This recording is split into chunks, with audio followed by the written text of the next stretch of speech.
Bonsoir à tous, merci d'être venus nombreux, tout de même, la salle est comble, il y a même Philippe qui arrive.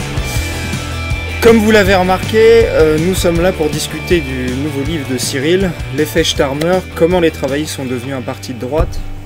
Alors quand on a reçu un mail, on a accepté immédiatement de le recevoir, puisque si vous vous intéressez à la question, vous aurez remarqué qu'il y a quand même assez peu de choses un peu consistantes sur la politique britannique en langue française, et parfois même, et souvent il faudrait dire, ce qu'on peut lire, c'est en fait de la traduction.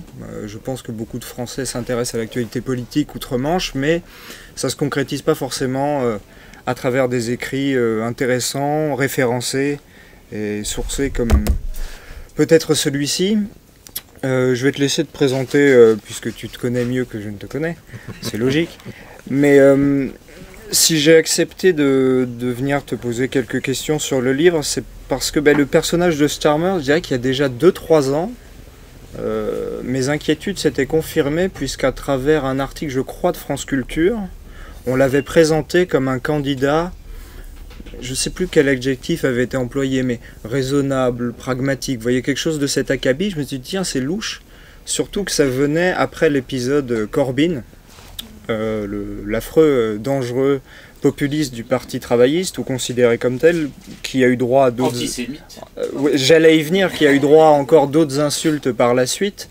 Et par rapport à lui, évidemment, cet ancien avocat très corporate, comme on dit en anglais, qui fait très bien habillé, très bon tailleur, qui a un phrasé assez politiquement correct. Avec des beaux costumes. Avec des beaux costumes. On en parlera sans doute. C'est ça, propre sur lui, avec des costumes qu'on lui a offerts. Costumes, voilà. Eh bien, il apparaissait comme un personnage beaucoup plus rassurant. Mais derrière ça, comme me le rappelait Cyril à l'instant, il a même été adoubé par l'un des principaux journaux conservateurs britanniques, le Télégraphe, comme étant la figure la plus à droite dans un gouvernement depuis assez longtemps. Depuis une génération. Voilà, et sur ces bonnes paroles, je te laisse commencer. Donc bonjour à tous, merci à la librairie Tropique de me recevoir. Donc moi c'est Cyril Serrecher. J'habite à Londres depuis presque une génération.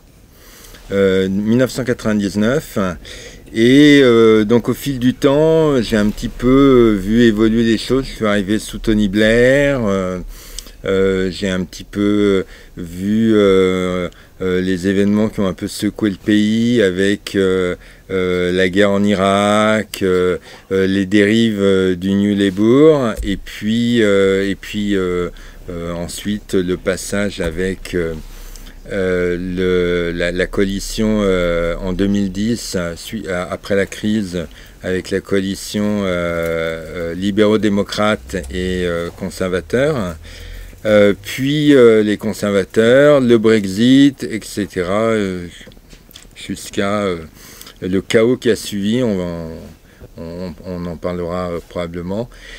Et jusqu'à l'épisode qu'on a actuellement avec l'arrivée de Keir Starmer en juillet. Donc, enfin, par rapport au contexte, j'avais essayé de prévoir, en fait, de parler un petit peu des élections qu'on anticipait à l'automne 2024. Puis tout s'est un peu précipité. Entre le Premier ministre britannique, qui était conservateur, Rishi Sunak à l'époque, qui annonce fin mai que les élections auront lieu début juillet. Donc tous mes plans de vacances tranquilles à écrire quelques trucs tombent à l'eau. Et ensuite, on a l'épisode que vous connaissez tous, où Emmanuel Macron annonce la dissolution de l'Assemblée nationale, et donc tous mes plans de collaboration avec la presse française sur l'élection de Starmer tombent à l'eau aussi. Et là, je me suis dit, il y a quand même des choses quand même intéressantes à raconter. Il y a quand même, quand vous lisez le livre, à mon sens, beaucoup de choses qui résonnent par rapport à l'actualité passée en France ou l'actualité plus récente qu'on a pu voir. Voilà. Et le livre est parti un petit peu sur cette idée en me disant, Starmer, c'est un petit peu, voilà, c'est un personnage vraiment intéressant qui arrive là, en France, je me souviens, il y a l'année dernière un article du Monde qui décrivait, je crois que c'était l'année dernière ou l'année d'avant, un article du Monde qui décrivait Starmer comme l'Angleterre comme un peu à rebrousse-poil des autres pays comme la France qui se droitisaient et en Angleterre on pensait que Starmer allait prendre le courant contraire et que le Royaume-Uni allait passer à gauche. Quand j'ai lu l'article, je me suis dit que j'étais un peu étonné que la correspondante du Monde ait une analyse de Starmer comme prenant le tournant de gauche. Pourtant, c'est parce que vous ne connaissez pas assez la presse française, c'est ça, parce que vous n'êtes pas du tout étonné. Donc voilà, je me suis dit, voilà, c'est vraiment, enfin, il y a vraiment beaucoup de choses.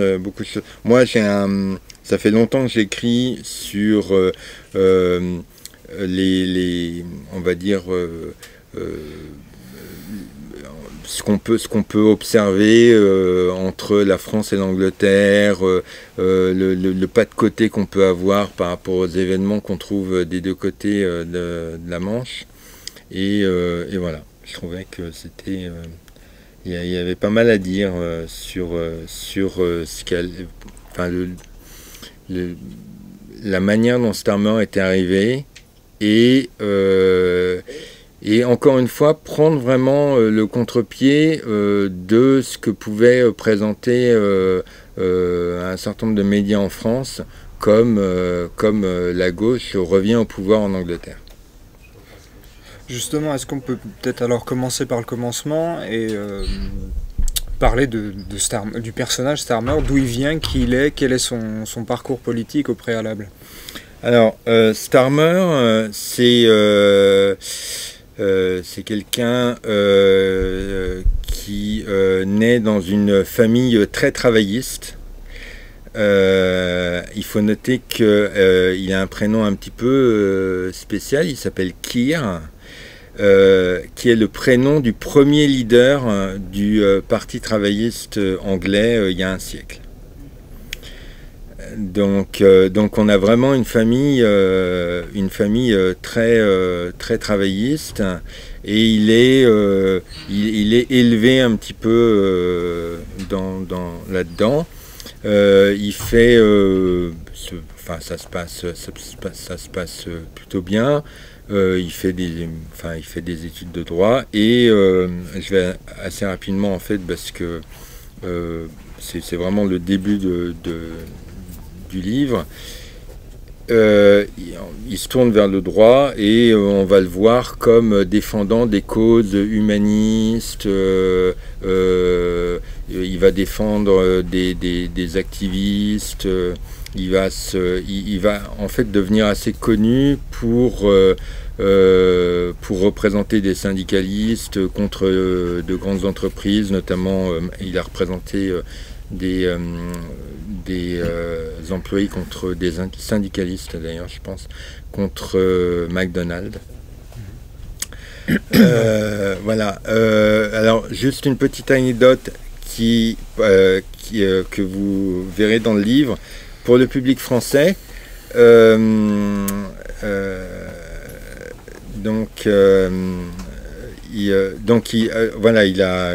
est dans une famille très travailliste. Sa mère est atteinte d'une maladie, donc ça l'a pas mal marqué. et donc va être handicapé avec une partie de sa vie. Oui, ensuite, il va devenir le directeur du CPS pendant longtemps, qui est c'est-à-dire être, en bon français, le procureur de Sa Majesté. Voilà. Donc en fait, donc, comme j'ai dit, il fait des études de droit. Il devient assez connu dans le domaine pour les défenses des droits humains, on va dire. Et il va se retrouver comme à la tête des procureurs du pays. Notamment au moment, en 2011, au moment où il y a les émeutes qui ressemblent un petit peu à ce qu'on a pu avoir en 2023, à l'été 2023 sur Paris. Voilà. Et là, quand on fait un petit peu attention, on voit déjà un petit peu le personnage pointé, très rigoureux, un peu autoritaire, qui contrairement à, on va dire, à l'avocat humaniste qu'on aurait pu imaginer, ne va pas hésiter à donner des consignes de répression dures, de convocation, de comparution immédiate des gens qui sont arrêtés. Il va abaisser l'âge minimum pour les peines de prison. Une répression très très dure. Enfin, moi pareil, pour citer un exemple à côté de chez moi, on m'a raconté l'histoire de quelqu'un qui a fait 6 mois de prison pour avoir volé un pack d'eau. Et ça, c'est Starmer. Voilà, il a décidé, c'est quelque chose, c'est la loi, Oui, il y a une forme on pourrait dire, de rigorisme quasi technocratique chez le personnage qu'on voit déjà à ce moment-là. D'autant plus, je ne suis pas certain que tu abordes ce point en détail dans le livre, mais il faut aussi savoir qu'à la même époque, il était donc nécessairement chargé de la gestion, assez calamiteuse d'ailleurs, de l'affaire Assange. Non, ça, j'en parle pas du tout. Oui, et bon, vous doutez de comment l'affaire s'est menée. Et par la suite, on a découvert qu'énormément de fichiers manquent de cette époque. Ils ont disparu mystérieusement, des journalistes d'investigation anglais ont regardé. Et la correspondance notamment avec la Suède, où il devait être rapatrié, a mystérieusement été supprimée. Donc il y a une dimension un peu louche derrière ce type qui, comme tu le disais, paraissait auparavant comme un spécialiste des droits humains. En tout cas, c'est comme ça qu'on l'a présenté en France. Et il a à son actif, comme tu l'as rappelé, le fait d'avoir réprimé assez durement un mouvement social et de n'avoir rien fait pour la défense de Julian Assange. Pour rentrer dans le vif du sujet, je vais citer une de tes phrases. Le pédigré de Starmer est idéal dans son rôle de rédempteur des fautes antisémites du Labour. Est-ce que tu peux aborder ce point-là, puisque effectivement, on l'a évoqué au début, ce qui pèse sur le parti travailliste de la période Corbyn, c'est cette accusation qui évidemment est en grande partie ridicule et qui obéit à des injonctions même plus que politiques, géopolitiques, internationales on pourrait dire, et dont il a fait les frais. Il a été évincé du parti, de même que des figures assez connues ici, comme Ken Loach, le cinéaste, qui a aussi été limogé de son propre parti. Est-ce que tu peux nous parler donc des mécanismes internes du Parti travailliste? En fait, c'est très très important, toute cette histoire d'antisémitisme. Il y a un très bon livre qui, je crois, n'a pas été traduit, que j'ai lu en fait, que je cite. J'étais en cours des lectures quand j'écrivais, que j'ai terminé après avoir écrit mon livre. J'étais assez content de voir que ça enfin, il n'y avait rien, j'avais pas besoin de changer quoi que ce soit, qui s'appelle en anglais Weaponizing Antisemitism, qui voudrait dire en gros, je sais pas trop comment. C'est plus qu'instrumentaliser. Armer, se servir de l'antisémitisme comme une arme en fait. Alors en fait, ce qui se passe, faut imaginer le Labour qui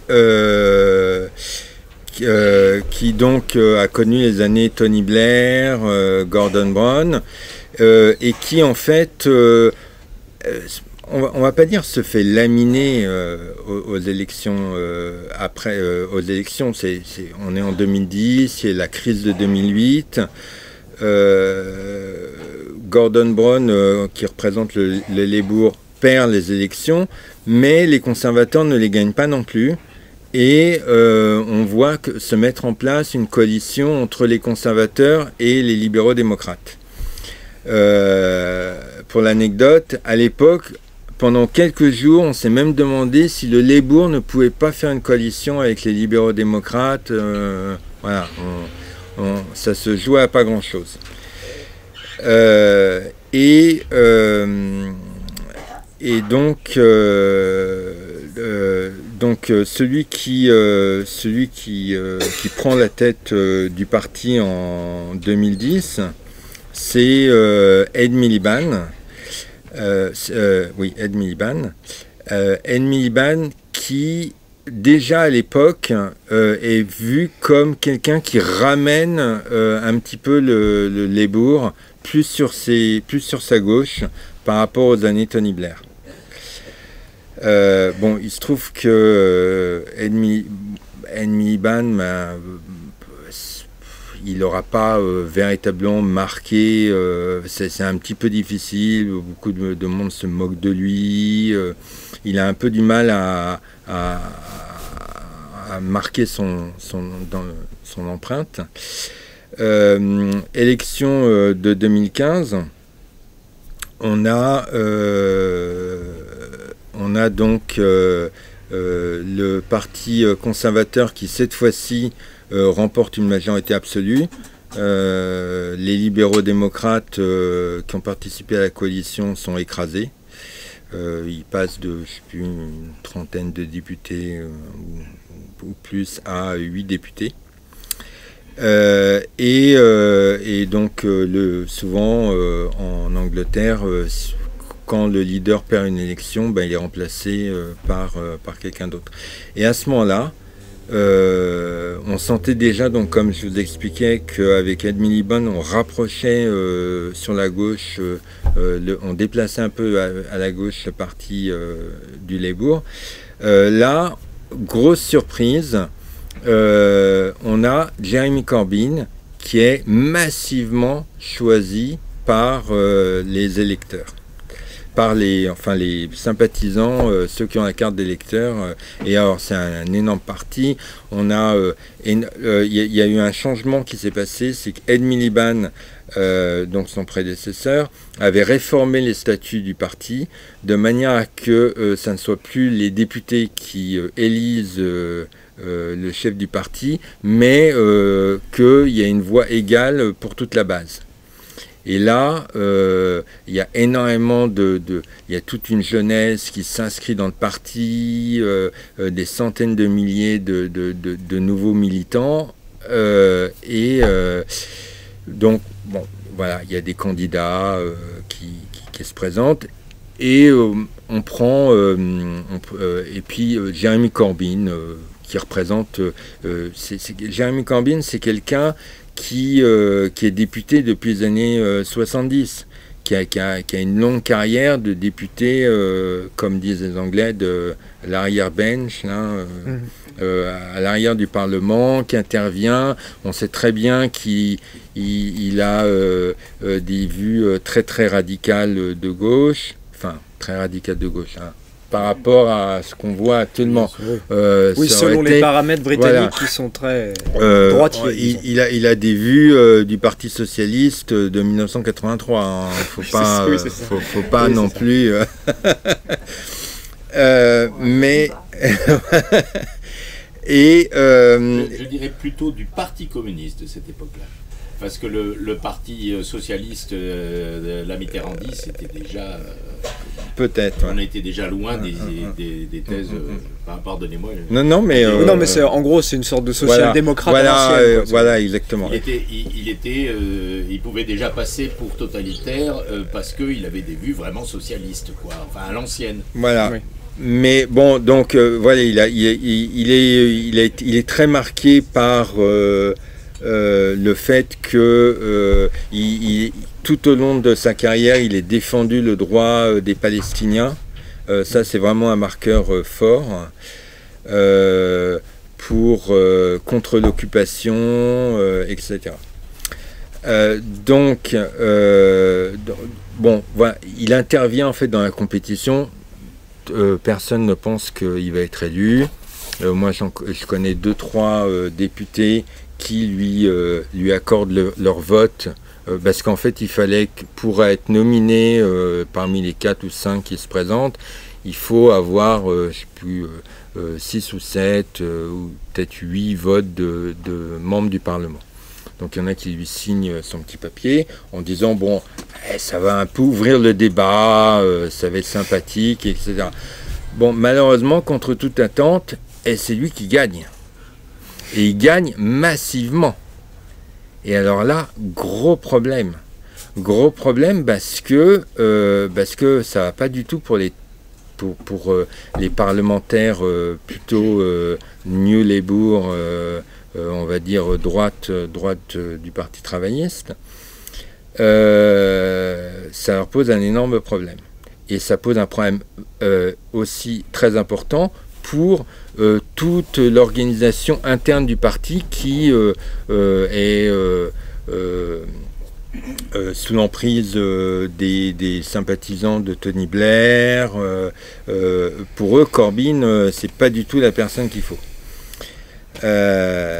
Donc là-dessus, on a... Je fais juste pour les plus jeunes parmi nous et ceux qui regarderont la vidéo parmi les plus jeunes, qui ont une idée maintenant assez confuse, parce que ça date finalement de ce qu'était Tony Blair, donc les notables du Parti travailliste qui avaient sévi quand même pendant une bonne période, on ne va pas m'étendre là-dessus.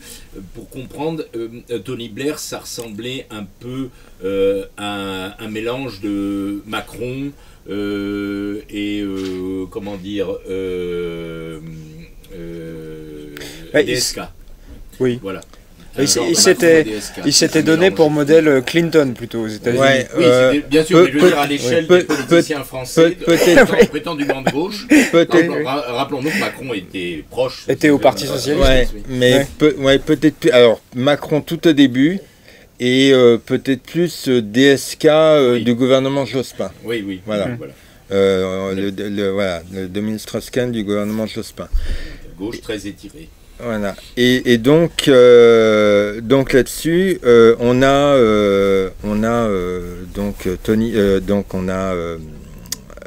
Keir Starmer qui se fait élire en même temps pour la première fois en 2015. Ça fait un bout de temps que lui, ça intéresse en fait d'être élu. Il avait approché à l'époque de Gordon Brown dès 2006-2008. Il approche le Labour pour essayer de se faire élire. Ça marche pas.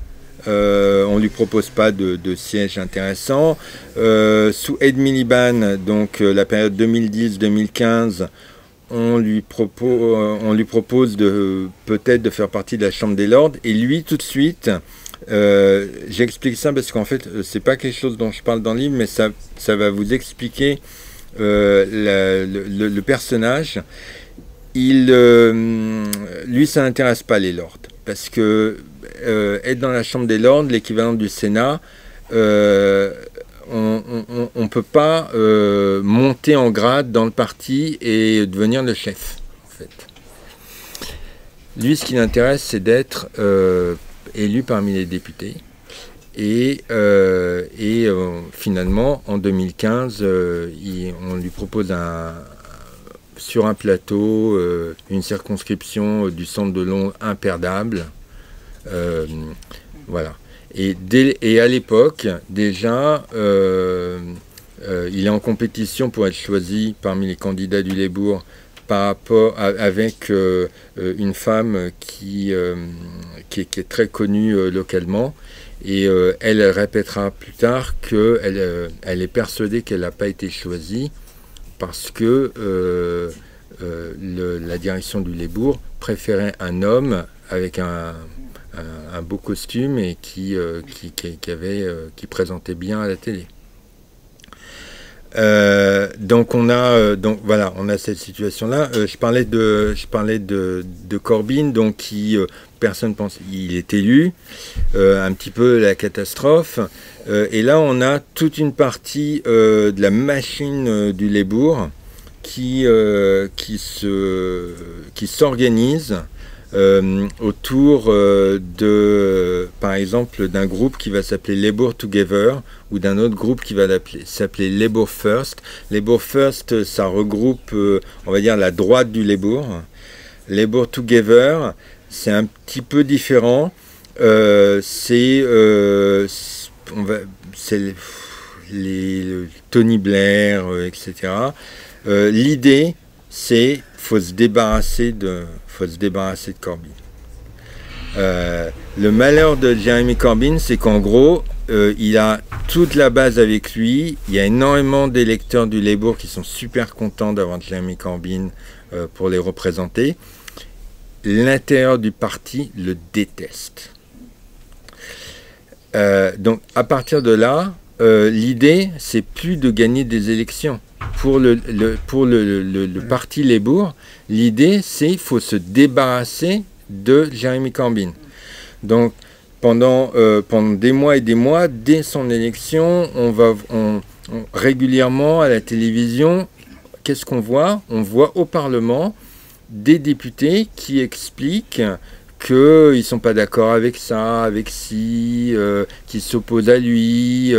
Toujours est-il qu'un an plus tard, motion de défiance et on refait une élection pour trouver un leader. Pour la petite anecdote, ils ont essayé de se débarrasser de lui en justice en disant qu'il n'avait pas le droit de se représenter. Il a gagné en justice, il a pu se représenter et de nouveau, énorme victoire, plus grosse qu'avant. Il est de nouveau renommé. Et parce que juste une anecdote pour le public français, pour se rendre compte de l'engouement qu'il y avait autour de ce personnage à un moment donné, surtout chez les jeunes, il était venu à Glastonbury, qui est un des plus grands festivals de musique, l'équivalent de je ne sais quoi, Rock en scène ou quelque chose de ce genre-là, où il était acclamé par la foule. Enfin, c'était un truc assez palpable dans l'opinion publique, surtout chez les jeunes, disons. Je sais pas, généralement... Il faudrait voir les résultats par tranche d'âge, mais il est certain qu'en tout cas, il me semble qu'il a ramené un électorat plus jeune vers les travaillistes qu'ils avaient sans doute perdu, puisque c'est Tony Blair qui a instauré des frais d'inscription exorbitants à l'université, il ne faut pas l'oublier. Tony Blair, il a un dossier carabiné, mais bon, je veux dire, oui. DSK c'est carabiné, mais il faut imaginer que Tony Blair, d'une certaine manière, les effets ont été encore pires, mais enfin, à l'échelle anglaise... oui, moins le Sofitel et compagnie. Voilà. Oui.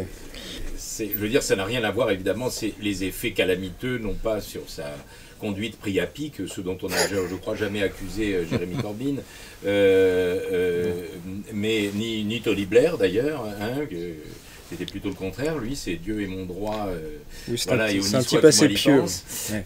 Il était un peu mystique, enfin, il l'est toujours, mais enfin, c'est quand même lui qui a déclenché... je dirais que Tony Blair, c'était DSK plus BHL.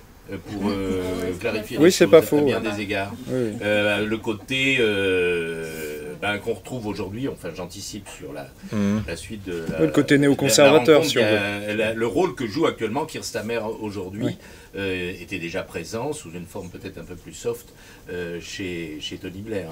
Mais excuse-moi, juste un mot pour dire qu'il faut se rendre compte que quand on connaît la sociologie, y compris politique anglaise, il y a quand même des différences avec chez nous. Les différences de classe sont beaucoup plus marquées, le mépris de classe mutuel est beaucoup plus profond, et c'était quelque chose de très nouveau d'avoir quelqu'un, comme pour les raisons que vient de rappeler Oliver, qui était clairement perçu comme représentatif de la jeunesse et des classes populaires, des vraies classes populaires en Angleterre, parce que c'était quelque chose qui avait un peu disparu de la circulation jusque-là. Alors c'est pour ça que je disais que son prédécesseur Ed Miliband déjà avait ramené un petit peu le Labour sur sa gauche. Mais là carrément, vraiment on repasse sur un programme vraiment de droits sociaux, nationalisation de services publics. Il faut savoir qu'énormément de choses ont été privatisées en Angleterre sous Thatcher et sous Tony Blair. Donc là, voilà, il y avait énormément de choses, de marqueurs de gauche qui étaient cochés. Et donc voilà, donc pour à partir de 2016, en fait, l'appareil du Labour se rend compte qu'ils ne vont pas réussir à s'en débarrasser de façon, on va dire, institutionnelle. Il va falloir trouver d'autres moyens. Et c'est là où, clairement, les accusations d'antisémitisme vont jouer énormément, puisque il va y avoir sans arrêt il faut savoir qu'à l'intérieur des partis, notamment du Labour, il y a ce qu'on appelle le Jewish Labour Movement, et qui rassemble le mouvement, les juifs, les sionistes, on va dire. Alors oui, mais on va dire les sympathisants juifs du Labour, pour ne pas les connoter. Et puis on a... c'est plus large que Labour Friends of Israel, qui est vraiment... Qui est Labour Friends of Israel, voilà, qui est plutôt... alors, le Jewish Labour Movement, c'est les juifs du Labour, et Labour Friends of Israel, c'est les sympathisants d'Israël.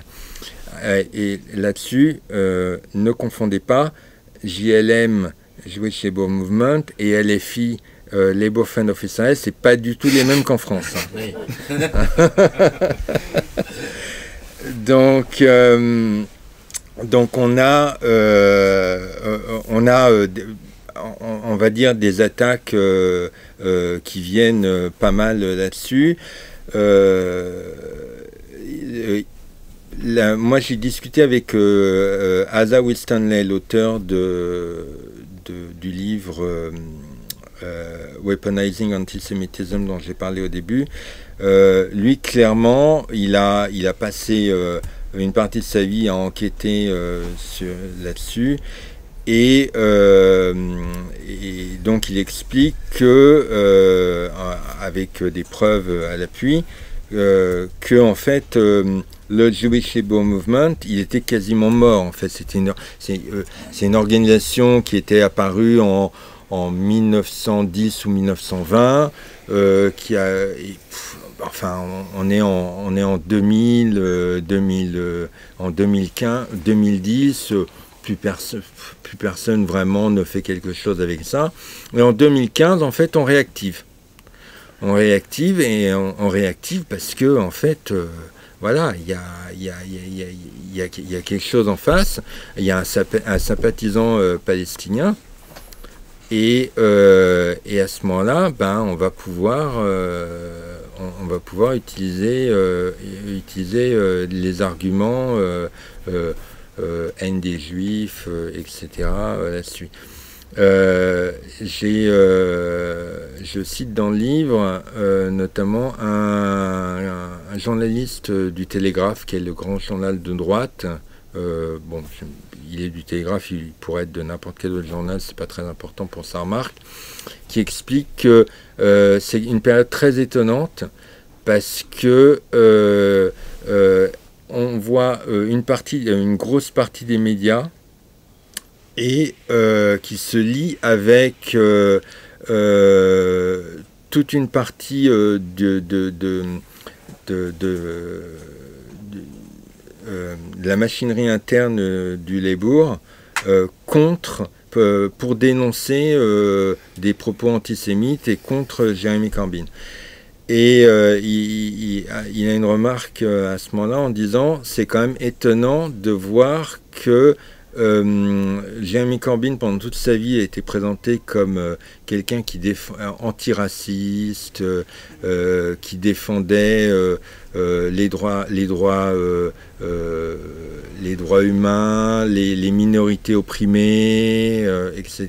Et qui a beaucoup parlé de la question de l'apartheid voilà, à l'époque en tout cas. Voilà, qui parlait exactement, voilà, l'apartheid c'était très très important.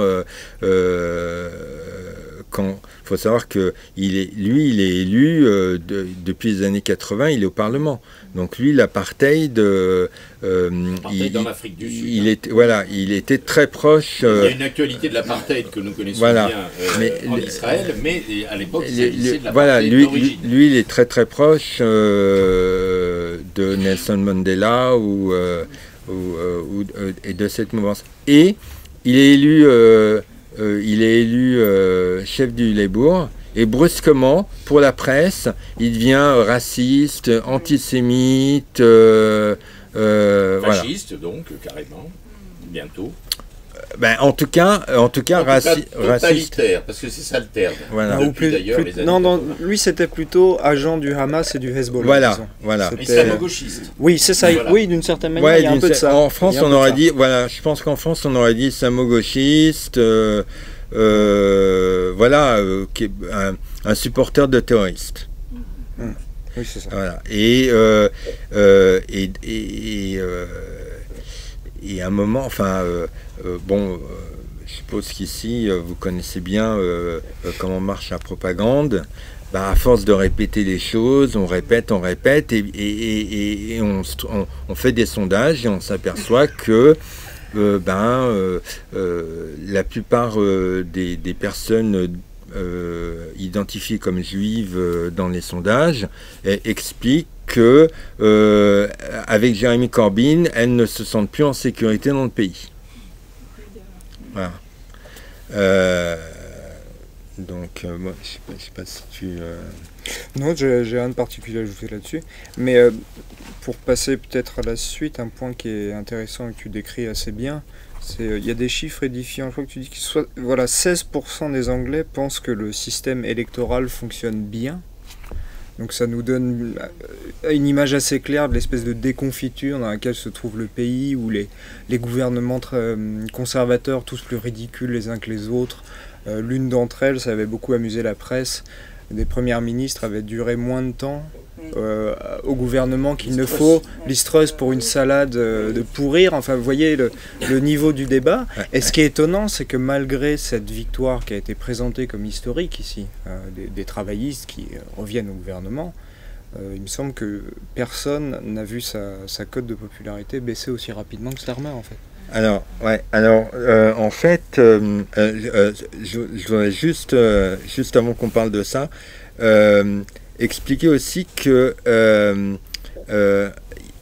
l'arrivée de Starmer, c'est une conjonction entre vraiment la machine du parti Labour qui déteste Corbyn, qui veut absolument se débarrasser et définitivement ils veulent plus entendre parler de toute cette gauche. Donc c'est pour ça que je consacre un chapitre qui s'appelle La Purge, où vraiment si vous avez des sympathies avec des gens si vous avez des accointances avec des sympathisants qui pourraient exprimer des vues pro-palestiniennes, si vous aimez Jeremy Corbyn, déjà vous avez 2 cases qui font que probablement on va pouvoir vous expulser du parti. dans le livre, je cite notamment quelqu'un qui a été mis sur la touche parce qu'il a participé à un débat avec Ken Loach. On a spécifiquement, peut-être que je peux dire deux mots. Diana Abbott, c'est une icône dans le parti. C'est la première députée noire à siéger au Parlement britannique. Faut se rendre compte que c'est quelqu'un. Alors c'est quelqu'un de très à gauche. Pour la petite histoire qui apparemment est sortie un moment avec Jeremy Corbyn. Oui, j'ai une anecdote là-dessus, je te laisse finir. Ouais. Et c'est vraiment une icône. Et elle répond à une tribune de presse, un moment, avec, comme on peut le faire, comme peuvent le faire parfois les politiciens dans certains journaux, en expliquant, peut-être de façon peut-être un peu maladroite, que le racisme anti-noir n'est pas le même que le racisme anti-juif, ou en tout cas l'antisémitisme. Elle parle aussi des tziganes, etc. Que en tout cas, comme ça se voit physiquement quand on est noir, on n'est pas sujet. On est sujet à plus de racisme, ou en tout cas tout au long de sa vie, plus de racisme que peuvent l'avoir d'autres catégories. Même Starmer à l'époque dit que pour lui c'est antisémite de dire ça. Et elle est immédiatement suspendue du parti, scandale. L'idée est d'enlever le plus possible de gens qui pouvaient entourer Jeremy Corbyn. De manière à se débarrasser définitivement de tout ça. Elle sera, donc juste pour l'histoire, elle sera finalement blanchie. Le mot n'est pas approprié. Elle sera relaxée, on va dire. Des mois exonérée de toutes ces accusations. Après qu'on lui ait demandé quand même de faire une formation en ligne pour bien qu'elle apprenne ce que c'est que le racisme et l'antisémitisme, et qu'elle ne recommence plus. Et parce qu'à un moment, une semaine avant la sélection définitive des candidats, il était question qu'elle ne soit plus candidate pour le Parti travailliste, alors qu'elle était candidate pendant 2 décennies ou même plus longtemps. Enfin, c'est une icône dans le parti. Et ils ont vraiment tout fait. Et quelques jours avant la date limite, gros scandale dans la presse en disant on vient de découvrir, je ne sais plus quel journal sort des preuves comme qu'en fait elle est relaxée depuis des mois et des mois et que personne ne fait rien. Et donc il n'y a aucune raison pour laquelle elle ne soit pas candidate. Le matin, Starmer dit encore oui, il ne faut pas préjuger, laissons faire l'enquête, etc. Le soir, faut se rendre à l'évidence, ok, elle peut être candidate. À l'heure actuelle, c'est une des seules dans le parti qui, c'est comme si elle avait un totem d'immunité maintenant. Hein. Elle peut se permettre d'aller sur un plateau de télé en critiquant ouvertement le gouvernement, et je pense que c'est à peu près la seule qui puisse faire ça. Mon anecdote sur Diana Abbott. Il est vrai qu'ils ont entamé une relation à une époque, je ne sais plus quand exactement, mais j'ai entendu ça dans un entretien que vous devez pouvoir trouver en ligne, où elle explique que Jeremy, donc Corbyn, est quelqu'un de très bien, mais on avait un problème, c'est qu'il vivait pour la politique, et ça m'embêtait un peu, parce que parfois, on aurait aimé faire autre chose, sortir, enfin, quand est-ce que tu m'emmènes au restaurant? Et un soir, elle rentre à la maison et il a mis un assez beau costume. On a fait beaucoup de blagues sur les costumes de Corbin. On va parler de ceux de Starmer après, mais parce que bon, il fait un peu vieux genre. Mais toujours est-il qu'il était apprêté. Elle se dit, ah bah ça y est, on va enfin aller faire quelque chose de bien. Il lui dit, viens, je vais te montrer quelque chose. Alors elle est très intriguée. Ils prennent le taxi. Et là, elle conclut en disant, bah en fait, il m'a emmené voir la tombe de Marx. Vous voyez, vu sa réputation à l'époque, il avait mis un beau costume. Il avait mis un beau costume. Vu sa réputation, ça avait dû faire un peu tâche. Voilà, c'est une ânerie, mais il fallait la dire. Je disais, c'était plutôt par rapport aux années 80, ce qui était encore certains communistes plutôt que le socialisme déjà dans les années 80. Alors du coup, je parle un peu des costumes du coup, peut-être à ce moment-là. En fait, il y a eu les élections le 4 juillet, Starmer est élu, et en fait, il y a un scandale de notes de frais en septembre, où on s'aperçoit que en fait, Starmer est celui qui a fait le plus de notes de frais au Parlement. Donc, faut être clair, hein, rien de véritablement répréhensible. On n'est pas sur les costumes de Fillon ou l'emploi fictif de sa femme. Dans les costumes de Fillon, si, on est au niveau du chiffrage. Au niveau du chiffrage, mais bon, ouais, on est peut-être dans les costumes de Fillon, mais on n'est pas dans l'emploi fictif de sa femme ou de choses comme ça. Mais ouais, je pense que ça devrait. Mais c'est surtout en comparaison. On parle de plus de 100 000 livres sterling de notes de frais, mais c'est surtout que c'est 2 fois plus que le deuxième député du Parlement qui fait le plus de notes de frais. Il est vraiment, Starmer, c'est la catégorie au-dessus. Et je pense à ça, je pensais particulièrement à ça parce qu'Oliver parlait de la tombe de Karl Marx. Donc Starmer en 4 ans il fait à peu près 100 000 de notes de frais. Il a eu plein de nouvelles lunettes, des nouveaux costumes, plein de trucs. Est-ce que vous avez une idée des notes de frais qu'a pu avoir en 4 ans Jeremy Corbyn? Eh bien, Jeremy Corbyn, il a eu 600 livres sterling de notes de frais, dont 450 pour aller au festival de Glastonbury, dans la boue, où il a été acclamé. Les tentes et voilà, les tentes dans la boue où il a été acclamé. Voilà.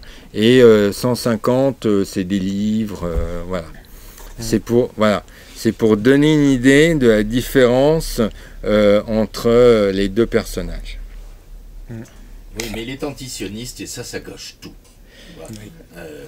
Au pays du Dieu est mon droit et compagnie, hein, c'est très grave. C'est qu'il est antisioniste. Il est surtout défenseur des droits palestiniens. Oui, ça revient au même. Non, c'était ironique, mais en tout cas, ce qui me paraît intéressant, c'est comme tu l'insinues un peu, c'est l'hypocrisie de tout ça. J'ai du mal à croire que les vieux dinosaures du Parti conservateur soient tous parfaitement philosémites. Si on connaît un peu la culture anglaise et qu'on a lu, je ne sais pas moi, Daniel Deronda par exemple, qui est un roman du 19e, ou même après, prenons Jessica Mitford, qui est la figure du renégat de l'aristocratie britannique, puisque contrairement à ses sœurs qui étaient nazies et proches d'Hitler, elle était communiste, forcément.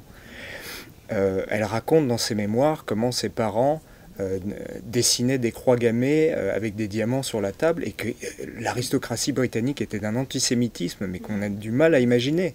Et même quelqu'un que j'apprécie moins, comme Orwell, a écrit des essais sur la question. Donc il paraît bizarre que... Enfin, c'est un cas fortuit et à mon avis fort heureux pour les conservateurs que de soudainement s'ériger comme les défenseurs des juifs. Avec une hypocrisie qui, à mon avis, est égale à ce qu'on peut observer en France, manifestement. Là, je pense que ça fait écho à notre actualité. Ouais. Sur Donc encore une fois, j'en parle dans le bouquin, mais pour insister sur le fait que l'antisémitisme a été vraiment instrumentalisé pour se débarrasser de Jérémy Corbyn dans le parti, c'est qu'en fait, donc, il y a eu 3 rapports. Il faut savoir que pendant toute la période de Jérémy Corbyn, on ne parle en gros que d'antisémitisme. Toutes ces politiques à gauche, la première question qu'on lui pose quand il arrive sur un plateau de télé, c'est qu'est-ce que vous pensez du Hamas? Voilà. Est-ce que le Hamas est-il bien un groupe terroriste? Ça, c'est la question numéro 1. Est-ce que vous condamnez la violence? Voilà, est-ce que vous condamnez? Voilà, exactement.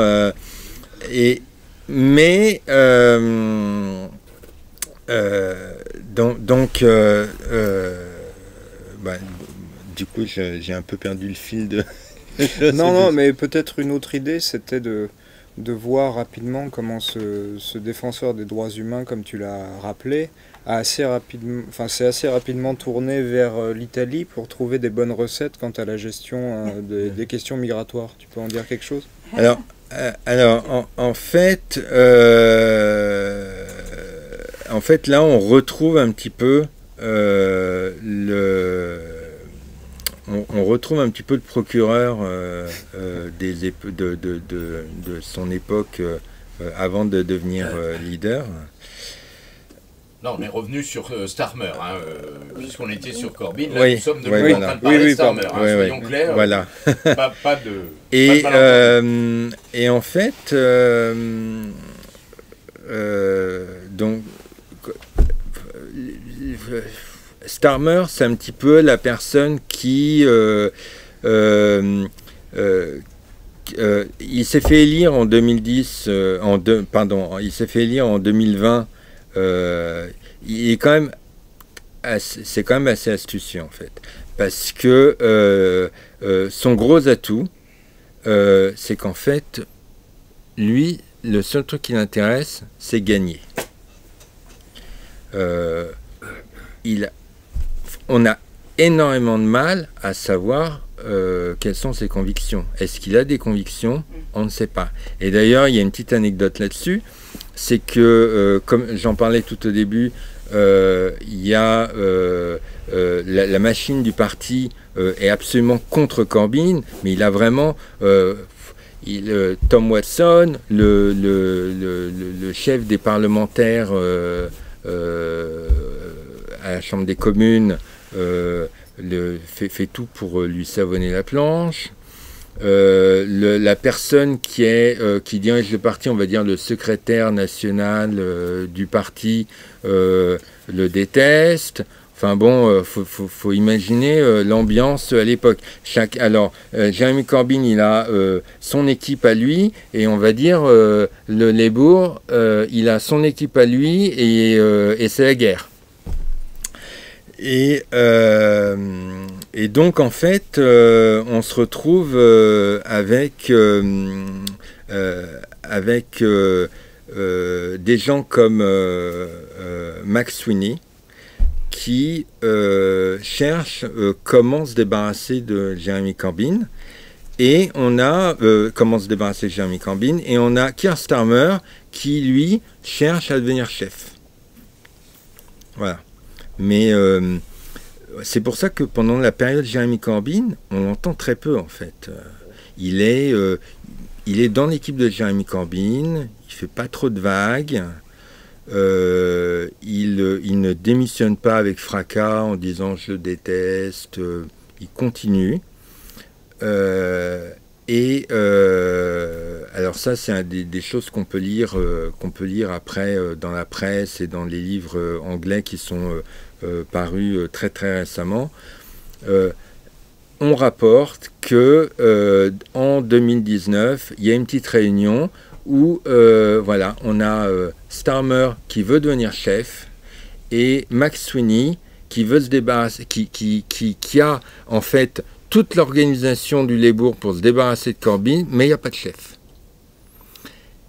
Et ils se rencontrent, et hop, ils se disent, ah ben voilà, c'est lui qu'on va mettre, il va devenir chef, et puis, voilà.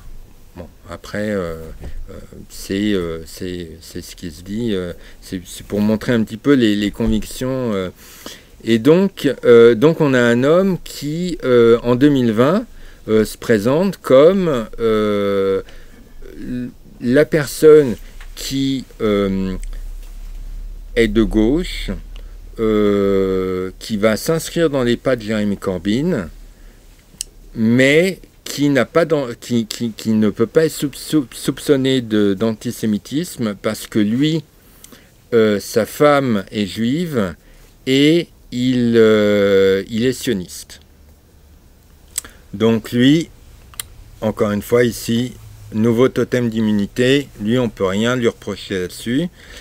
Et par contre, il promet que voilà, il a un plan, 10 promesses, renationalisation, enfin tout ce que vous pouvez imaginer. On enlève les droits universitaires, on renationalise, droits humains partout, enfin voilà, vraiment l'environnement, une priorité, etc.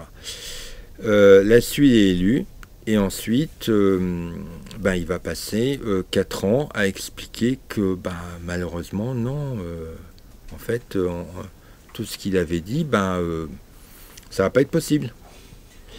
Et sur l'immigration, en fait, la seule véritable critique que lui il a, c'est le voyage de Starmer de l'arrivée au Parti travailliste jusqu'à son élection, c'est comment en fait on arrive à être Premier ministre et puis on va continuer les politiques précédentes, mais de façon un peu plus apaisée.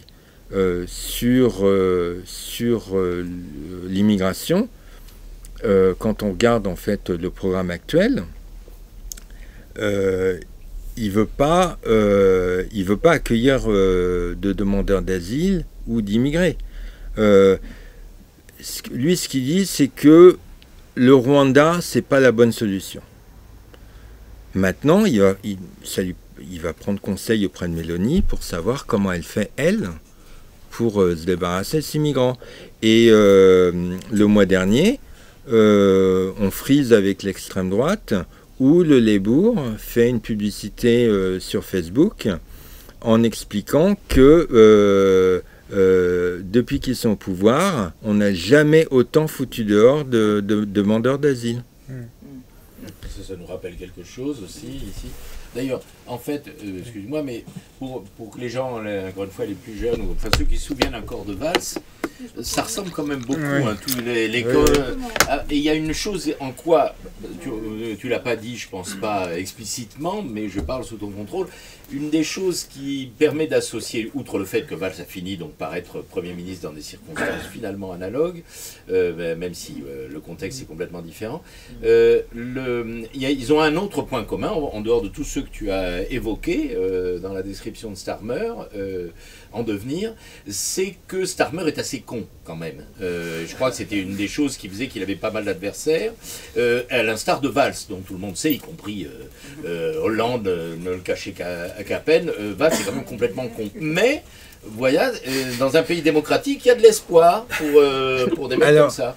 Là où je serais...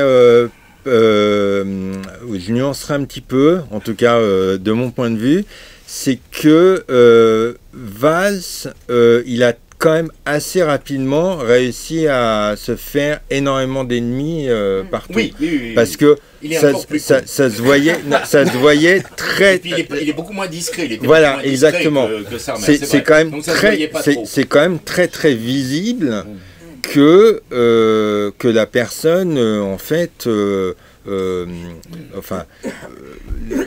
après qu'il a été Premier ministre, il faut se souvenir quand même de l'épisode où moi la France c'est terminé, maintenant mon futur c'est en Espagne. Ah oui, voilà. Il part en Espagne, il se fait pas élire, bon bah finalement je reviens. Faut quand même. Ce qui est intéressant, c'est que ça fait rigoler beaucoup de monde, mais il se retrouve quand même au gouvernement encore aujourd'hui. Oui, exactement. Il devient ministre. Quand même. Voilà, il est quand même encore ministre. Voilà. Donc en fait, bon, aucun gêne, aucun principe. Starmer, il a quand même. Alors d'abord, il n'est pas Premier ministre, c'est équivalent en France, c'est le président de la République. Il est chef de gouvernement. Il est chef de gouvernement. Mais il est vraiment, c'est lui le chef. Voilà, c'est lui le chef. Alors, est-ce que c'est lui véritablement qui tient les rênes de la même façon qu'on pouvait dire, peut-être Mitterrand le faisait? La question se pose parce qu'on voit que par exemple sur l'économie, de plus en plus la ministre de l'économie Rachel Reeves prend une place très importante. C'était supposé un de ses points forts, Starmer. Il était présenté comme quelqu'un de sérieux, un gestionnaire qui connaissait les dossiers. Mais justement, il était présenté. Il présente bien. C'est vraiment présenté au sens de c'est pas forcément lui qui va mener les choses, mais par contre il a des lunettes Certi, il a des beaux costumes, voilà, et donc ça va bien passer. Alors que Jeremy Corbyn, comme disait Oliver, il avait souvent des grosses chaussures, des costumes fripés. Je pense qu'il achetait ses costumes chez H&M. Voilà. C'était pas le même style. C'est pas tout à fait valse, mais c'est son côté DSK, ça, de Starmer. Les costards, ouais. Voilà. Ou Fillon. Donc c'était juste sur l'immigration pour dire que en effet, c'est quand même, faut voir que le mois dernier, la publicité, ça aurait pu très bien être une publicité d'extrême droite. On aurait très bien pu avoir un parti d'extrême droite en disant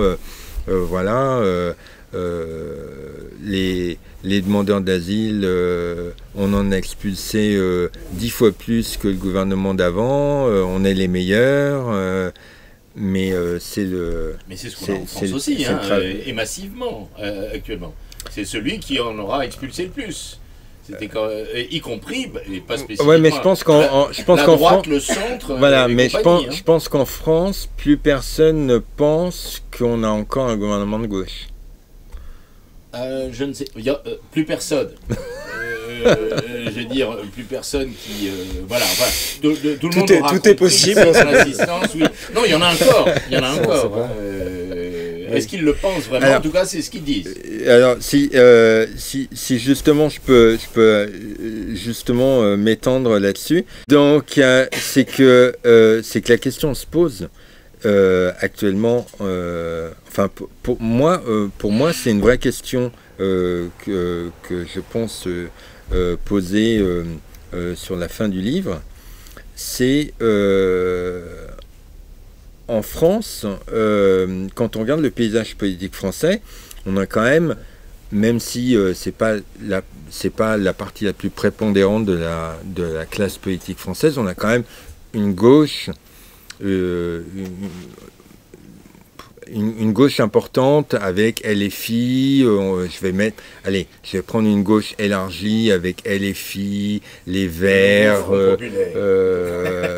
voilà, pardon, pas les Bourg Friend of Israel, mais voilà, la France Insoumise, les Verts.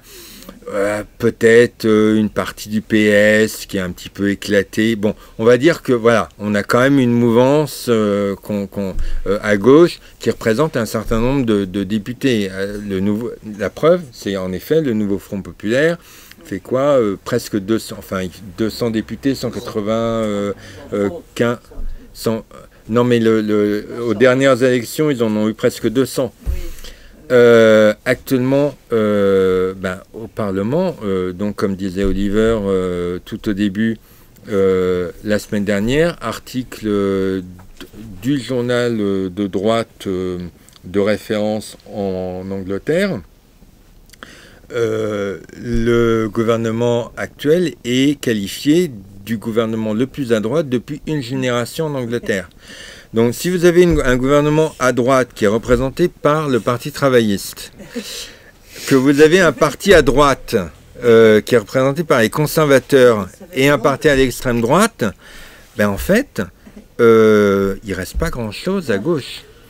À gauche, on a, je peux juste en quelques secondes les compter. On a, est-ce que, on va dire, les Écossais, ils sont 8. Les mecs comme Galloway. Il est plus, il a perdu, il a perdu son siège. Il a été quelques mois seulement. Ah bon? Pourquoi? J'ai pas suivi. Mais parce qu'il y a eu une élection partielle, donc il a été élu, il a siégé un moment, et hop, le 4 juillet, il a reperdu. Les élections partielles, c'est tout le temps un peu. Il y a moins de monde qui vote, il y a plus les choses gens. Sont rentrées dans l'ordre. Voilà, les gens plus motivés et tout. Donc Galloway est parti. Mais donc on a quoi? On a les 8 Écossais. Mais bon, eux, c'est plutôt des indépendantistes, mais ils sont plus classés à gauche. On a quoi? 5 Verts, on a 7 indépendants, dont Jeremy Corbyn, parce que bon, on a dégagé Jeremy Corbyn en priorité du parti, il fait plus partie du Labour. Pour la petite anecdote, lorsque le 4 juillet, il y a les élections, le Keir Starmer est le premier ministre victorieux de l'histoire à perdre des voix lors des élections. C'est-à-dire que les élections d'avant, il avait dû faire un truc comme 40%, et les élections où il devient Premier ministre, il fait plus que 20%. Jeremy Corbyn, il a en face de lui un candidat du Labour et il fait plus de voix que Keir Starmer. Bon, donc Jeremy Corbyn est avec d'autres sympathisants, on va dire de gauche. Bon, voilà, ils sont 7. Ils sont là, ils sont indépendants. On a alors très rapidement le début juillet. Victoire électorale du Labour, 400 députés, voilà, c'est pas le... Moi, j'avais mis 50 pounds, parce qu'on fait beaucoup de paris en Angleterre, j'avais mis 50 pounds, je m'étais dit, bon, on sait pas, je ne sais pas si je souhaite qu'il y ait un raz-de-marée de Keir Starmer, des travailleuses de Keir Starmer, mais au moins, si je peux me faire un peu d'argent, j'irai noyer ma tristesse. Oui, parce qu'il ne faut pas oublier quand même voilà. À qui succède Keir Starmer. On n'a pas, peut-être pas le temps trop d'en parler aujourd'hui, enfin on en a déjà parlé ici. Richie Sunak et les prédécesseurs de Richie Sunak, c'était quand même carabinés aussi. Hein, voilà. Mais ils ne se prétendaient pas de gauche, c'est vrai. Tout à fait. Mais donc moi je m'étais dit, bon, peut-être 500 députés, bon non, finalement il en fait que 411. Ce qui est un petit peu moins que Tony Blair, mais bon, la majorité, ils ont 650 députés à la Chambre, la majorité c'est 320, parce que il y en a il y a des indépendantistes irlandais qui refusent de siéger, donc vous avez expliqué, je n'étais pas là au début, la différence du scrutin anglais par rapport au français. Non, alors on a juste un mot, c'est un scrutin uninominal à un tour. Voilà, donc pour résumer, celui qui arrive au premier, il gagne tout. Voilà, pour résumer les conséquences, si en France on avait eu le même, j'en ai parlé, y compris lors de la visite là c'était un raz-de-marée du RN. Du Front National, le Front National avait la majorité dans complète, ouais. Et justement, puisqu'on en parle, une idée que je voudrais suggérer, je pense qu'on est assez d'accord, mais ma première réaction en voyant les résultats des élections, c'était en fait le vrai vainqueur de cette élection, c'est Farage. Qu'est-ce que tu en penses? Alors, je m'explique. C'est-à-dire que c'est lui qui a eu, en termes de voix, une croissance record, et quand on voit le comportement de Starmer sur à peu près toutes les questions, on a parlé de l'immigration, mais disons plus généralement ce qu'implique sa ligne très très atlantiste, c'est-à-dire donc le soutien à Israël, donc le fait de vouloir soutenir coûte que coûte la suite des opérations en Ukraine, etc. On voit à échelle européenne apparaître des coalitions très étranges où on a à la fois von der Leyen et Meloni et Starmer, et à côté de ça un parti d'extrême droite qui est qui est géré par un renégat des conservateurs. Au départ, c'est un courtier en assurance d'ailleurs, Farage, pour ceux qui ne le savaient pas, qui était conservateur pendant très longtemps, qui a créé son parti, qui avant, au-delà de son côté un peu clownesque, pesait dans la balance de manière très minime. Il s'est fait une réputation et pendant un succès avec le Brexit. Pendant le Brexit. Mais c'était un succès médiatique, disons, d'une certaine manière, d'un point de vue électoral. Il représentait très peu de choses. Là, son nombre de voix a augmenté considérablement. Alors, oui, en effet, son nombre de voix a augmenté. C'est là où il faut faire attention à... j'ai beaucoup vu dans la presse le raz-de-marée des travaillistes. Les travaillistes reviennent au pouvoir, raz-de-marée, etc. C'est très, très trompeur, en fait. C'est dû exactement au système électoral. Le premier qui arrive, il prend tout. Mais si on analyse en fait plus finement ce qui se passe, d'abord, les conservateurs, globalement, ça fait 14 ans qu'ils étaient au pouvoir, il y a eu la crise et l'austérité en 2010. En 2015, on commence la campagne pour le Brexit. 2016, c'est le Brexit, ça devient le bazar. On a quelques années Theresa May qui devient Premier ministre. Ensuite, on a Boris Johnson. Ensuite, on essaye 44 jours Liz Truss qui fait n'importe quoi. Crise financière, la Banque d'Angleterre est obligée d'intervenir sur les marchés. Bon, elle s'en va. Et on a Rishi Sunak. Les Anglais, en premier, ils ont envie de calme. Ils aimeraient bien qu'on ait une politique de gauche, mais on prend ce qui se présente. Donc voilà, ils se disent, sur un malentendu, il peut se passer des choses, on va voter pour Starmer, et bon, il paraît quand même très droitier, il n'a rien promis, tout ce qu'il a dit qu'il allait faire, ensuite il a dit qu'il allait plus le faire. Mais bon, c'est la campagne électorale, une fois qu'il sera au gouvernement, voilà, il fera des trucs bien. Bon, ça c'est ce que les gens croient généralement quand ils votent. Voilà. Et donc, voilà. Et donc, on en arrive à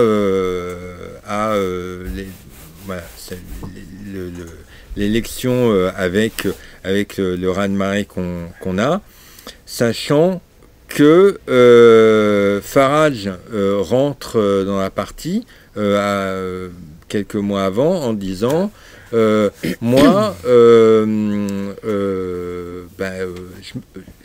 me présente et je trouve que les conservateurs ils n'ont pas été assez à droite, notamment trop d'immigration, un certain nombre de choses comme ça.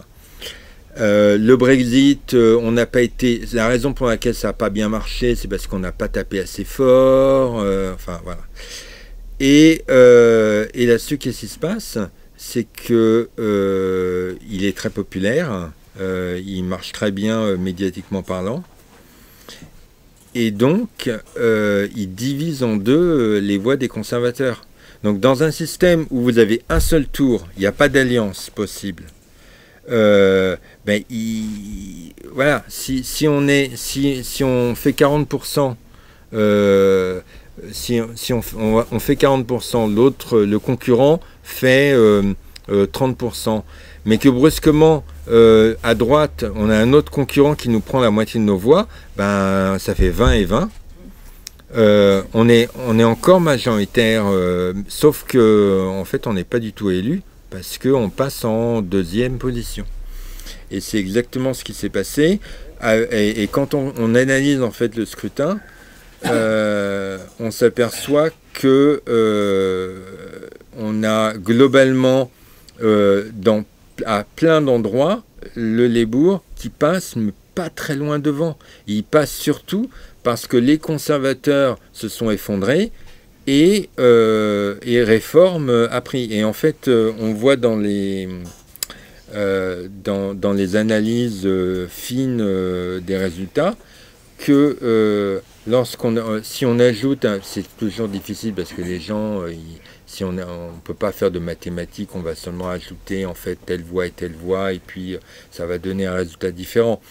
Mais si en gros on met les voix des conservateurs avec les voix de Nigel Farage, et ben c'est de nouveau les conservateurs et Nigel Farage qui passent devant. Alors qu'en fait, donc ça montre que en fait, le Labour est pas si populaire que ça. Et puis qu'en fait, ok, ils ont eu les 2/3 ils ont les 2/3 des députés, mais attention, c'est super fragile. En dessous, en deuxième position, très très près, ils ont parfois les Verts, parfois les libéraux-démocrates. Et puis, si demain les conservateurs font une alliance avec Nigel Farage, en fait, ils perdent énormément des gains qu'ils ont eus. Sachant que vous avez une partie du gouvernement de Rishi Sunak, je pense à Suella Braverman, qui est... Alors, juste une petite apartie, c'est assez intéressant, en fait, les ministres de l'Intérieur précédents qu'on a eus. On a eu... alors moi, je fais vraiment des parallèles avec la politique française. Priti Patel, qui était la ministre de l'Intérieur de Boris Johnson. Vous voyez Darmanin, Darmanin avec une jupe. Voilà. Donc, voilà, voilà. Donc, Priti Patel, c'est elle qui a pensé à mettre les demandeurs d'asile au Rwanda. Elle s'est dit que, voilà. Au début, elle avait pensé à une île à côté de Sainte-Hélène. Ouais, bonne idée. Voilà. Mais finalement, c'était pas trop faisable. Et puis, donc, elle s'est dit, voilà, le Rwanda.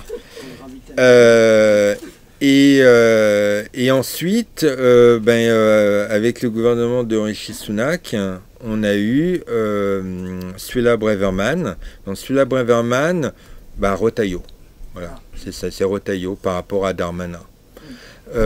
Suella Braverman, c'est quelqu'un qui... c'est la ministre actuelle. Non. C'est celle de celle de Sunak.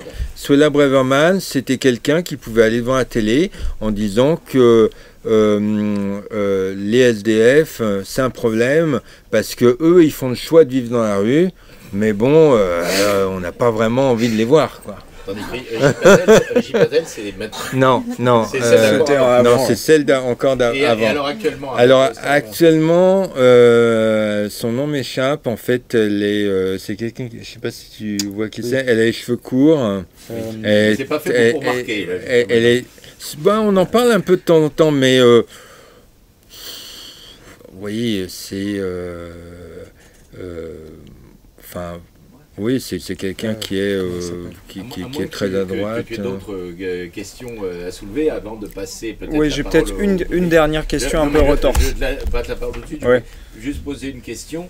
Il y a quand même le tableau que tu nous brosses. Bon, chacun, je pense, aura assez vite compris que c'est assez glauque et autres sur le plan de. Juste ce que je voulais dire, juste un truc, c'est que. En fait, ce que je voulais surtout dire, c'est que malheureusement, pour moi, la situation est peut-être pire actuellement. Alors, ils ont 4 ans avant les prochaines élections pour peut-être inverser la tendance. C'est là où il y a une chance. Mais c'est qu'actuellement, il n'y a plus de gauche. Donc j'avais dit, il y a 7 députés, indépendants à gauche. Ils ont 5 verts. Et ils ont 7 députés qui se sont fait expulser en juillet parce qu'ils avaient eu le malheur de voter pour l'augmentation des allocations familiales. Donc voilà. Donc en gros, la gauche, c'est ça, c'est moins de 20 députés. Alors, donc, c'est dans le prolongement de ce que tu viens de dire, c'est-à-dire que le paradoxe apparent, mais je parle sous le contrôle, c'est que, enfin on en parle souvent avec Oliver, et puis je connais un petit peu l'ambiance depuis les générations d'avant, la situation notamment économique et sociale en Angleterre, en tout cas pour les classes populaires, les économiquement faibles, comme vous avez dit, c'est encore bien pire qu'en France. C'est ça et qu'il faut mesurer. Donc il y a un côté paradoxal quand on voit ce qu'il y a en face politiquement, par rapport à ce que tu viens de dire, je peux te dire qu'en France, c'est pas plus brillant la gauche, parce que ceux qui se prétendent de gauche, y compris ceux que tu as cités, pour moi, ça n'a pas grand-chose à voir avec la gauche. Mais on va laisser Oliver justement, poser sa question. Un peu dans la même idée, j'ai amené une vieillerie. Alors c'est la Grande-Bretagne en crise, c'est un côté un peu suranné, c'est un vieux livre des éditions sociales, ça date de, je vais vérifier, 72, vous voyez, c'est pas très jeune, et puis en plus, ça a un autre défaut, c'est que ça vient nécessairement avant l'épisode Thatcher, donc à mon avis, le tableau maintenant est nettement différent, mais des auteurs disaient la chose suivante, qui à mon avis est assez intéressante, si j'arrive à le retrouver. 69. Oui, en 64, le Parti travailliste entreprenait en toute logique et une fois de plus sa loyale gérance du capitalisme britannique. Et juste avant, je ne retrouverai pas la citation exacte, si c'est ça.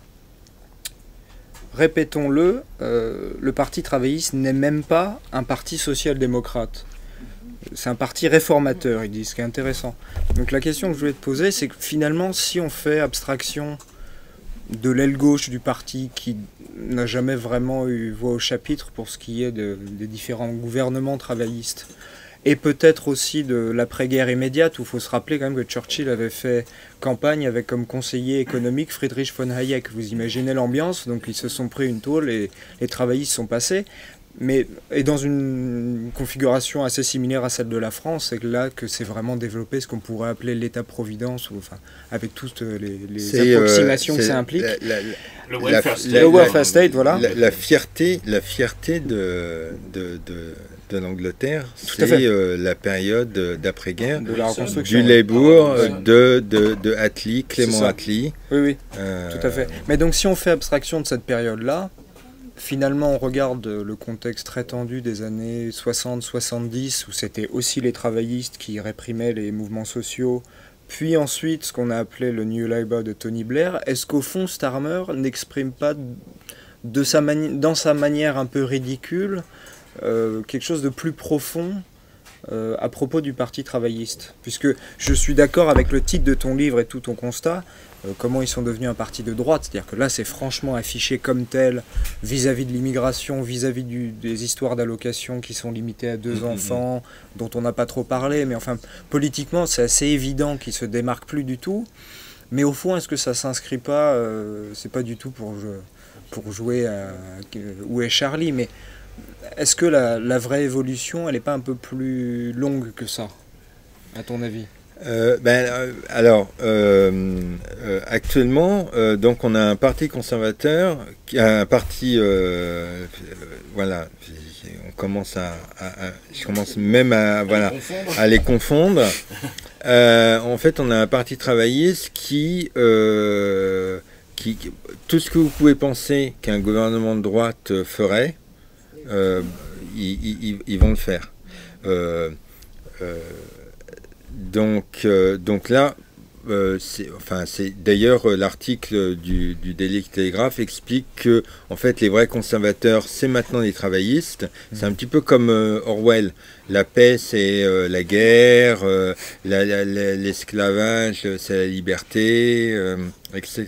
Donc les vrais conservateurs c'est les travaillistes, et les progressistes pro-immigration, etc. En fait c'est les conservateurs. C'est seulement que maintenant il faut changer les mots. Voilà. Maintenant, par rapport à ce que tu dis sur la tendance longue, je pense que c'est quand même moins évident parce que justement, il y a eu cette période où, après 13 années de Tony Blair, Tony Blair puis Gordon Brown sur la fin, clairement, le Labour voulait retourner vers la gauche. Sinon, le Labour, du moins ses électeurs. C'est ce que tu nous as très bien oui, mais oui, c'est vrai. Mais alors pour l'anecdote, en 2010, après la défaite de Gordon Brown et l'élection de la coalition conservateur-Lib Dem, il y a eu une nouvelle élection pour trouver un leader au Parti Labour. Et là, il y a eu la guerre des frères entre David Miliband, qui représentait l'héritier du blairisme, et son frère Ed Miliband. J'essaye de pas trop penser à ça quand je pense à Ed Miliband. Les Anglais aiment bien dire qu'il ressemble à Wallace dans Wallace et Gromit. Mais c'est dire... Je mettrai ça à l'image pour tous les Français qui ne connaissent pas forcément. Mais... oui, qui par rapport à son frère, il me semble que c'est un ancien militant trotskiste, non? Voilà, oui, voilà. Oui. Et en fait, lui était plus sur un recentrage à gauche. Et il se trouve que on avait encore les anciennes règles. Hein. C'est Ed Miliband, comme je vous ai expliqué, qui a changé les règles pour que ça soit la base du parti qui élise le leader. Mais en fait, Ed Miliband a quand même été élu par une partie des députés qui trouvaient que, fallait... Bon, c'est compliqué l'élection au Labour. Il y a les députés qui ont un énorme poids, enfin avant avaient un énorme poids, de nouveau long. Il y a les syndicats qui votent, et puis il y a les militants. Et David Miliband a perdu. Il a fait ce que je lis dans le livre en note de bas de page, une jospinade.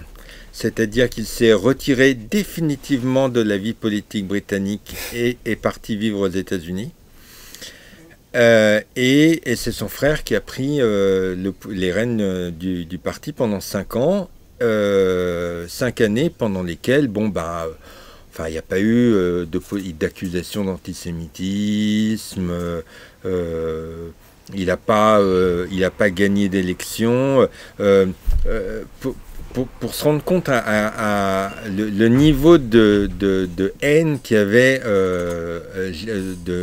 contre Jeremy Corbyn, et en complète contradiction avec en fait ce que pouvait montrer le pays, c'est qu'en 2017, quand il y a eu des élections anticipées déclenchées par Theresa May parce qu'elle avait du mal à sortir du bourbier du Brexit, tout le monde pensait que Jeremy Corbyn allait se prendre une raclée et que comme ça on allait se débarrasser de Jeremy Corbyn. En fait, pas du tout. Il a fait un très bon score. Il n'a pas gagné, mais Theresa May avait une majorité absolue. Elle a perdu sa majorité absolue. Et pendant encore quelques jours, on s'est demandé si Jeremy Corbyn n'allait pas pouvoir faire une coalition. C'était un peu limite. Bon, finalement, c'est plutôt Theresa May qui a fait une coalition avec le parti pro-Union irlandais.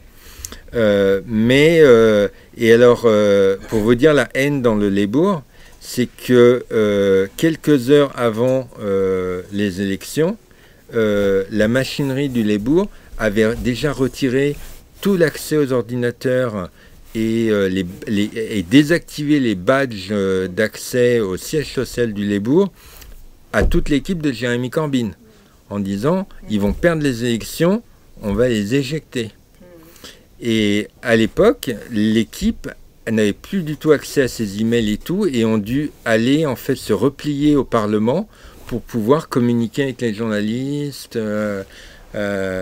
Voilà, c'est une période. Ouvrir le débat. Voilà, si question. Question de Nicole, oui. Oui, excusez-moi. Il y a quelque chose qui m'étonne beaucoup, c'est que bon, l'Angleterre n'est plus dans l'Europe, mais en fait, c'est comme si ils adoptaient l'attitude des Européens. Ça se voit par rapport à l'Ukraine, par exemple. Macron propose d'envoyer, je sais pas quoi, 300 000 soldats pacifiques, etc. Bon, et Starmer dit, en gros, il dit OK. L'autre truc, c'est que Zelensky se fait jeter, bien fait pour lui, par Trump, et il va voir Starmer, il va tout de suite en Angleterre. Il y a une espèce de je ne sais pas quoi, de consensus comme ça, pro-européen, d'un seul coup pro-ukrainien, que je trouve assez curieux quand même. Ils sont copains avec Macron, hein, les deux, non? Enfin, plus ou moins. Starmer et Macron, Oui. Je pense pas du tout. Non, ils sont en compétition. Comme tu es en train de le voir en ce moment, ils sont en compétition. Non, je pense pas du tout. Celui qui pisse le plus loin, ils sont dans la cour de récré, celui qui pisse le plus loin pour aller botter le cul, bouter les immondes russes hors d'Europe. Hein, voilà, ils sont en compétition là-dessus. Ils sont pas forcément d'accord, ils font semblant d'une alliance de circonstances. Mais... Honnêtement, je pense pas qu'il faille rechercher une complicité entre... à l'époque, peut-être qu'avec quelqu'un plus politique comme Tony Blair, à la place de Starmer, j'aurais peut-être acquiescé en disant oui, si on faisait de la politique fiction, voilà, il pourrait y avoir une complicité entre deux jeunes politiciens qui rénovent leur parti. Honnêtement, c'est assez difficile. Enfin, pour moi, actuellement, c'est assez difficile de voir où veut aller Starmer autrement que juste suivre la politique de ses prédécesseurs.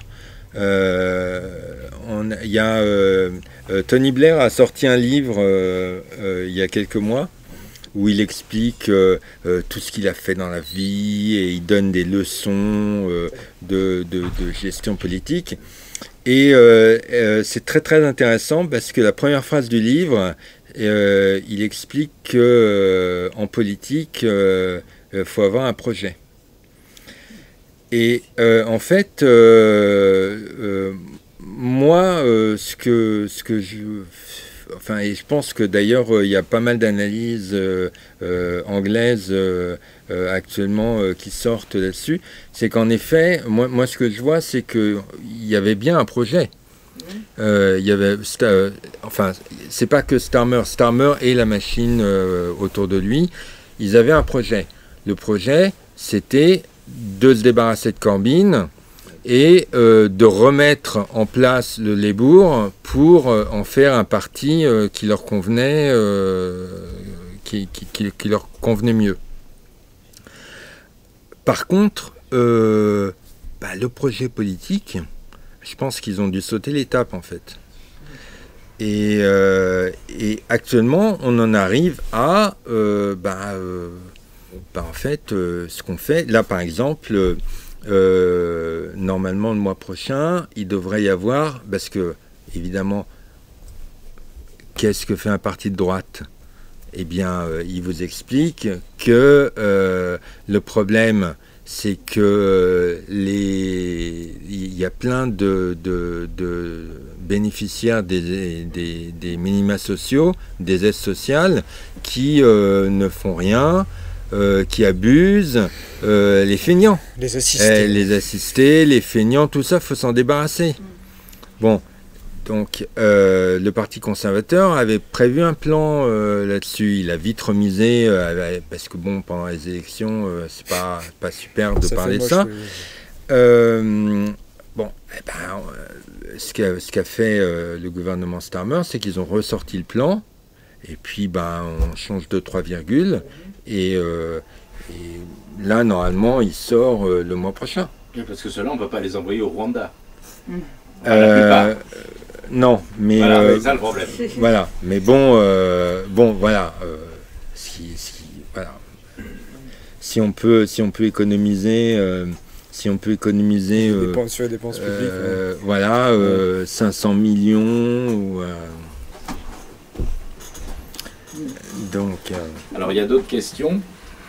Corbyn, il n'avait pas eu une attitude ambiguë au moment du Brexit, de mémoire? Alors, ça a beaucoup été critiqué.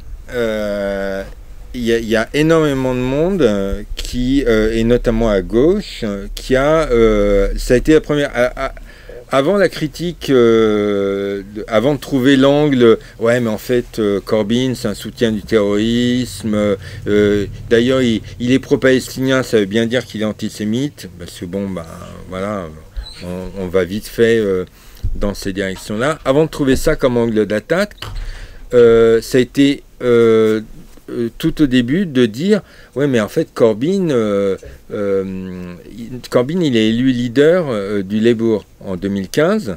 En 2016 il y a le référendum sur le Brexit, et on critique énormément Corbyn en disant voilà, le Brexit a gagné parce que Corbyn a été faible, de toute façon c'est pas un Européen convaincu, etc. Moi ce que je trouve là-dessus, c'est que, alors en effet, c'est probablement pas un Européen convaincu, mais de quelle Europe parle-t-on? Est-ce qu'on parle de l'Europe actuelle de Bruxelles? Est-ce qu'on parle de l'Europe, d'une Europe allemande, du pacte de stabilité? Enfin voilà. Lui, si Corbyn est européen, Corbyn, lui, il va parler d'une Europe sociale, d'une Europe des projets. Il va pas forcément parler d'une Europe financière.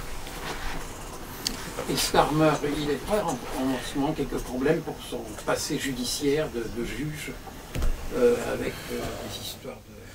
Oui, alors il a été, Oliver l'a rappelé tout au début. Il y a eu le fait que quand il était chef des procureurs, à la même période, il y a des dossiers sur Julian Assange qui ont disparu. Il a aussi été accusé. Maintenant, moi, je me suis pas trop penché sur la question, j'ai pas trop d'avis. Il a été accusé par les conservateurs quand il était dans l'opposition de ne pas trop avoir réagi par rapport à des cas de je me souviens plus de son nom, le présentateur télé là, Jimmy Savile, Jimmy Savile qui était accusé de pédophilie.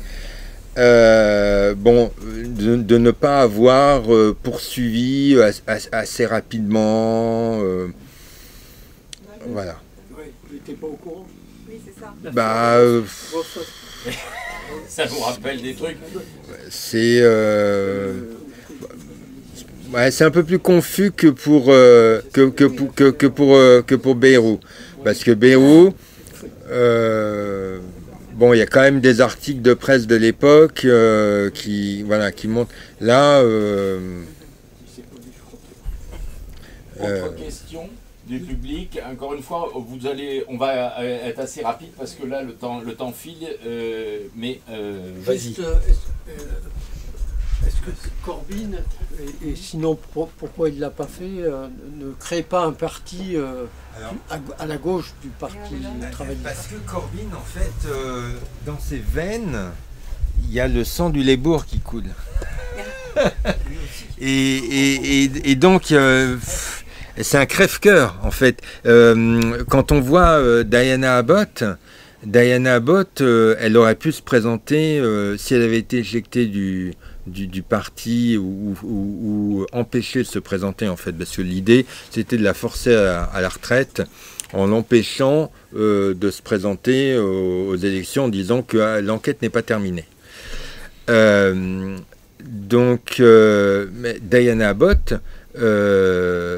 c'est un petit peu la même situation que Corbyn, sauf que elle, la veille du coup près, on lui a dit bon, finalement vous pouvez vous présenter. Elle n'a pas hésité une seule seconde. Elle s'est présentée sous les couleurs du Labour. Ouais. C'est des gens qui toute leur vie se sont levés le matin, Labour, qui ont mangé Labour, qui sont couchés Labour.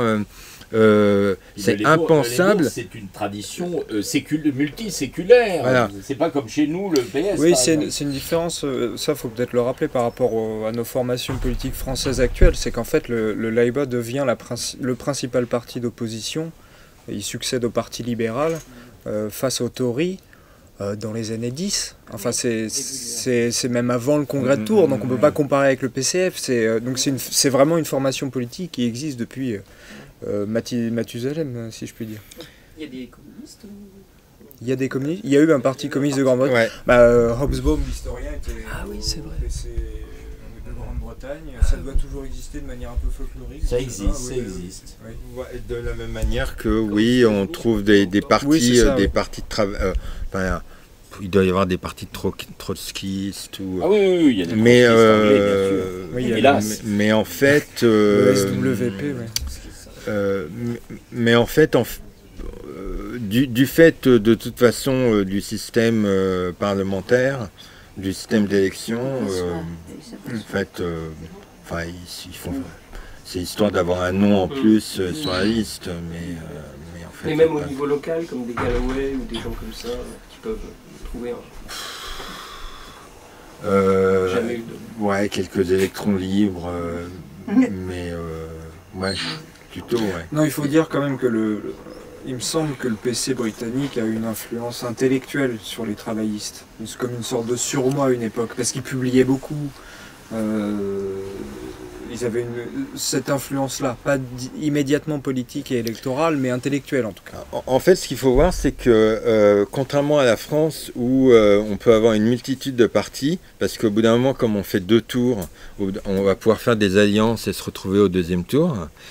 Le système britannique électoral étant différent, il avantage 2 énormes partis, et jusqu'à Starmer, il était admis qu'au sein du même parti pouvaient coexister des opinions complètement différentes. Par exemple, pendant la guerre en Irak, au début de la guerre en Irak en tout cas, on avait Robin Cook qui était foncièrement, qui représentait, il était secrétaire d'État, enfin l'équivalent de ministre, c'est exactement l'inverse de la France. Oui. Il était donc ministre des Affaires étrangères à ce niveau-là, et lui il était anti-guerre en Irak par exemple. Oui, les divergences étaient beaucoup plus fortes que, par exemple, pour les Français qui connaissent un peu ça, les courants à l'intérieur du PS, par exemple, où c'est quand même plutôt cosmétique.